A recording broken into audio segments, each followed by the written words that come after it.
Hi everyone, welcome to my channel. Today I am reading Pax by Sara Pennypacker, and I'm reading chapter 8.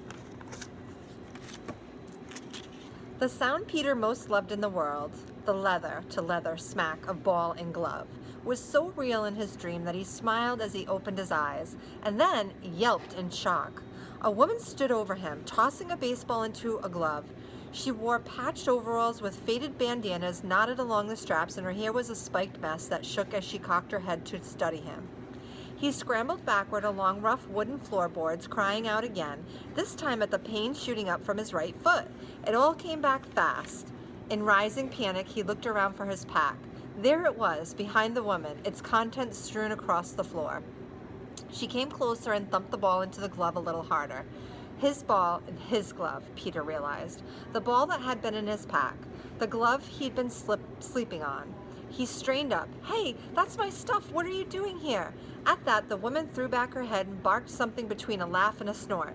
She pitched the ball and glove away and crouched down to eye him, one hand wrapped around a clutch of feathers she wore on a rawhide strip around her neck. This close, Peter could see that she wasn't as old as he'd thought. Not much older than his father, anyway. A single gray streak bolted through the hair, but her skin was smooth. When she narrowed her eyes and snapped her fingers at his face, it dawned on him that the woman might be crazy. No. This is my barn you broke into, so what are you doing here? Would be my question. Peter scooted back. Crazy or not, the woman standing over him had a wall full of hatchets and scythes behind her, and he was 1 foot short of a running pair. Okay, right. I hurt my foot last night. I'd passed your barn. I needed a place to stay, so... Look, I'll go. Not so fast. What do you mean you passed my barn? This is private property and I'm in the middle of nowhere. The woman straightened to her full height and Peter edged back even farther. I was taking a shortcut home from the practice he'd been to the day before flashed before him. He nodded to his ball and glove. From batting practice. You were coming home through my land from batting practice? Then the first thing I'm wondering is why you don't have a bat. She tossed a hand toward his stuff. Why you carry a roll of duct tape, garbage bags, and a charm bracelet, clothing, food, and water, but no bat? Huh, boy? The way she said boy, silky and stretched out to 2 syllables, made him realize she had a hint of an accent. Only a hint, as if sometime in her childhood people around her had spoken a language that was close to singing. Well, I left it. A bat's heavy to carry around. The woman shook her head again, and this time she looked disgusted. She yanked up the left leg of her overalls. Below the knee, her leg was a rough wooden post. She stabbed it down beside Peter. Now, this leg. Oh, this leg is heavy, boy. Solid heart pine. But I carry it around, don't I? The woman peered down at it and seemed to discover something she didn't like much. She pulled a knife from her belt and, with a flick of her wrist, shaved off a chink from just above where her ankle would have been. Then she straightened to face Peter again, the knife jabbing directly at him. So let's try one more time, because I'm very curious now. If you were at batting practice, how is it you don't have a bat? Peter dragged his gaze up to the woman's face and then back down to the knife. The blade gleamed long and thin with an evil-looking curve to it. She was probably crazy, all right, probably worse. His heart stuttered in her chest, and his mouth was a desert, but he managed to answer, I don't own one. The woman flashed half a grin and a quick wink. Better, yes. That has the feel of truth. What's your name? Peter, I told her. So, no bat, Peter. What's this about your foot? Peter kept his eyes on the knife as he peeled the sweatshirt from his foot. The pain of just that slight movement shocked him.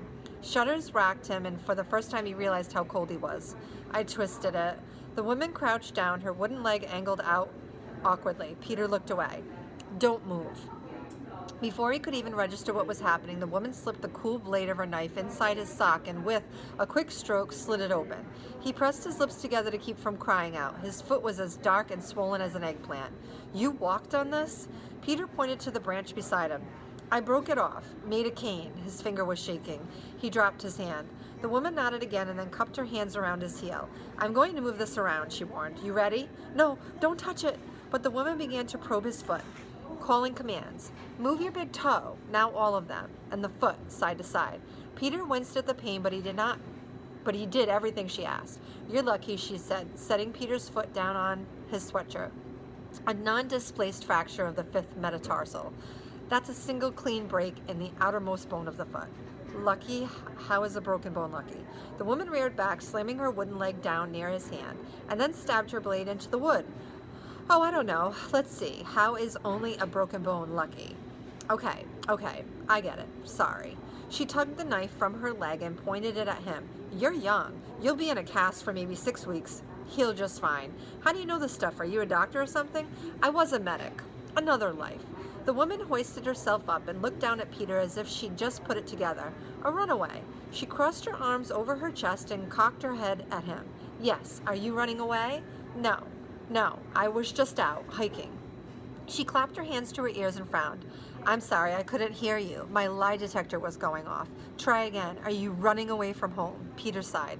Not exactly.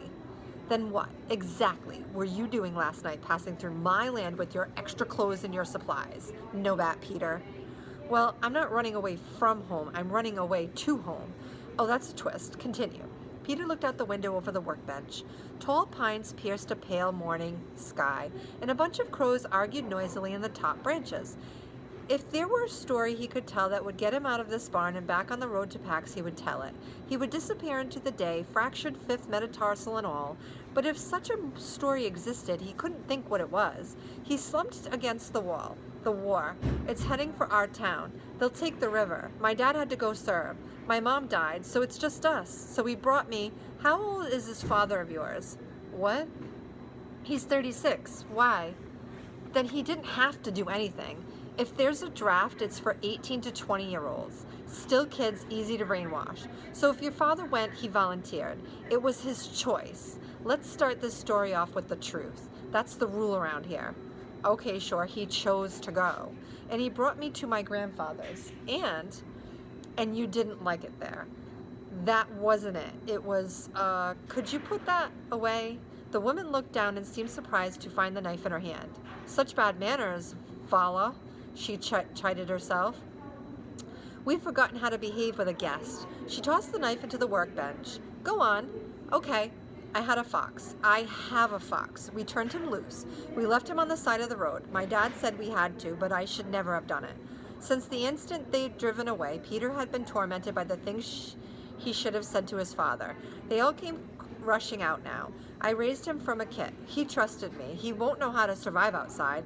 It doesn't matter that he's just a fox. That's what my father calls him, just a fox, as if he's not as good as a dog or something. Yes, you were plenty angry, so you ran. I wasn't angry. I'm not. It's that my fox, he depends on me. I'm going to go back and get him.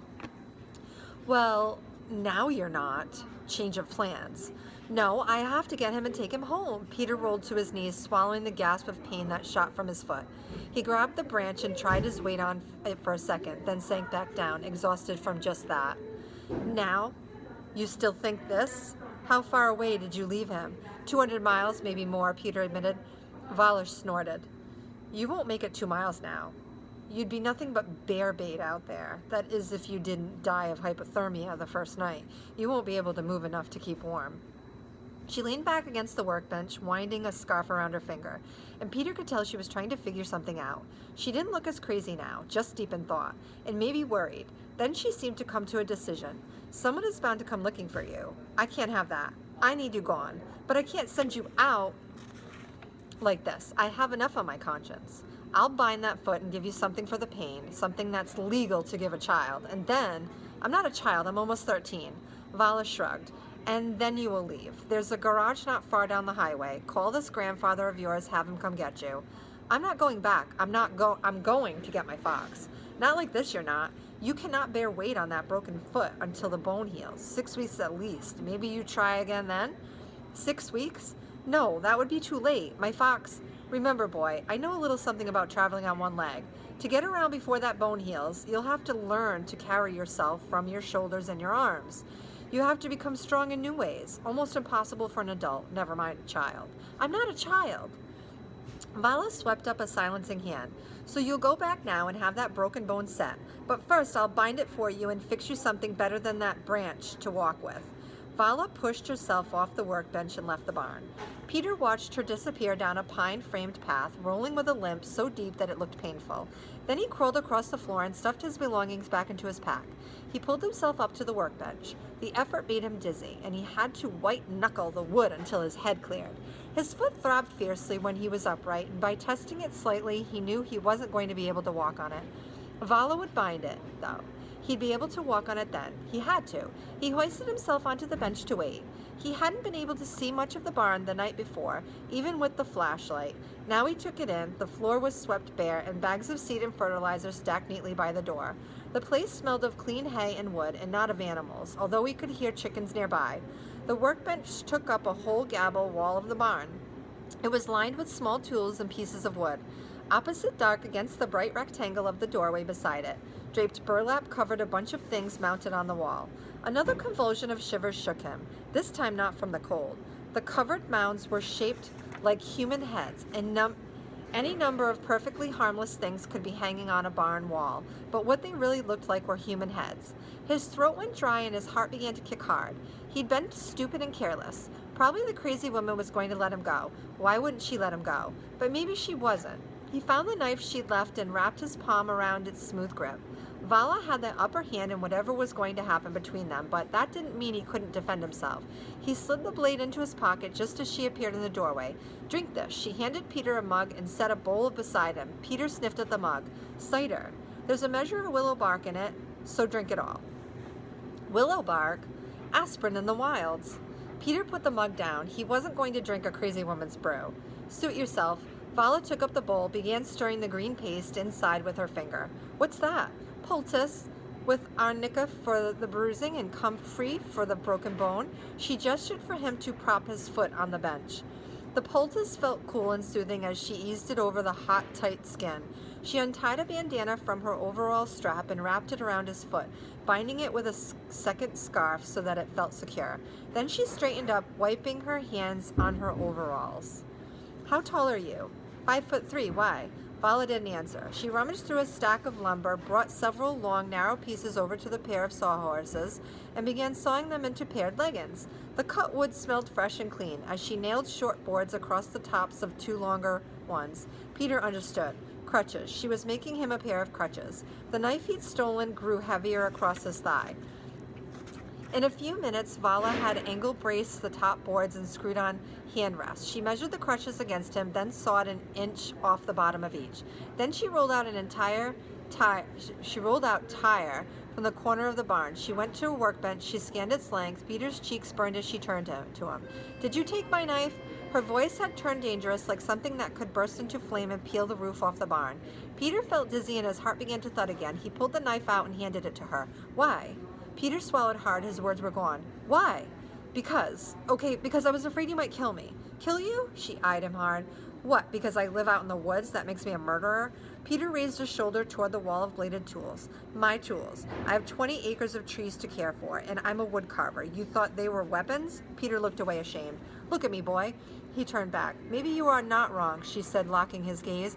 "Maybe you see something. Maybe I am." She raised her hand slowly, pinched her fierce fingers together in front of Peter's face, then suddenly flicked them open. Boom! Dangerous, like that, no warning. Peter flinched. "No, I'm sorry. I was wrong." Vala shot a palm at him and spun away. She cut 4 strips of rubber from the tire, then wrapped them around the crutch tops with grips and secured them with twine. In silence, she held the crutches out. Peter placed one arm under each arm and eased himself to the floor. It was an immediate comfort to be upright and balanced with his injured foot safely tucked up. "Take your weight on your palms. Lift yourselves, don't hang. Plant the crutches, then swing through." Peter began to thank her, but Vala cut him off again. "And at the end of my road is the highway. Head left, and in a quarter mile you come across to a gas station. You'll figure it out from there." She helped him into his backpack and then turned away, picked up a block of wood, and began to shave off slices as if he were no longer in the barn. Peter tried to step toward the door. He wobbled a little, but not much. "That was a hop." Vala said without looking up. "I said swing through. Now get out of here." For a moment, Peter didn't move. He didn't know where he was headed, only that it sure wasn't back to his grandfather's. Vala turned and leaned toward him, pinched her fingers together and shot them out at him again. "Go, while you're still safe." That's it for Chapter 8, everybody. I hope you enjoyed. Stay tuned for Chapter 9. Thank you very much, and God bless.